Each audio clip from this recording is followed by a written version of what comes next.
О нанотехнологиях говорят все чаще. Приставка «нано» становится модным брендом. В начале ноября в Москве отшумел первый международный форум по нанотехнологиям.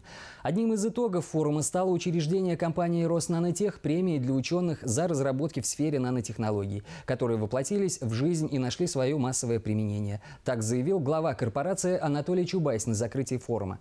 Премия в размере 3 миллионов рублей будет вручаться авторам научных достижений, которые уже воплощены и получили массовое признание. Чувашская республика ежегодно участвует в выставке «Роснанотех». И нам есть чем гордиться. В этом году из числа немногих корпораций «Роснано» выделила предприятие из Чувашии «Стомполимер» и официально признала его нанопроизводителем.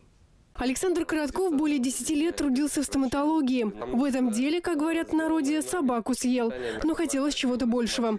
Признается, что всегда мечтал изобрести такой расходный материал для стоматологов, который бы стоил дешевле импортных, но был бы качественнее. Не хотелось повторять то, что уже есть, а хотелось разработать новые материалы. Но не новые материалы, а материалы, скажем так, с улучшенными свойствами. И сложился у нас тогда коллектив единомышленников, и мы попробовали. Сначала попробовали, потом у нас получилось разработать и сделать как бы серийный образец пластмасс с улучшенными свойствами. Именно на технологию производства стоматологической акриловой пластмассы был получен патент. Эту пластмассу с уверенностью можно назвать нанопродуктом. Мы модифицируем, изменяем структуру вещества, где-то удлиняем, где-то сокращаем длину полимерной цепи. Если их соединить в другой полимерной решетке, в другой полимерной цепи соединить, будут у материала абсолютно другие свойства. Мы именно задаем такую форму полимерной цепи, при которой мы получаем вот эти уникальные свойства нетоксичности, улучшенная физико-механика, пластичность, влагопоглощение. Когда удалось получить первые серийные образцы стоматологической акриловой пластмассы, стал вопрос о создании производства. Производственный цех открыли в Козловке. Это оказалось удобнее всего. Именно здесь, вот в этом реакторе, происходит синтез нового материала. Этот аппарат Александр сам разрабатывал и усовершенствовал. Аналогов ему нет ни в России, ни в мире. Запатентованная жидкость, которая входит в состав пластмасс уракрил и коракрил, обеспечивает прочность искусственных зубов акрилового камня. К слову, акриловый камень, имитирующий природный, на сегодняшний день является востребованным отделочным материалом. Гарантийный срок на изделия из этого камня колеблется в пределах 10 лет.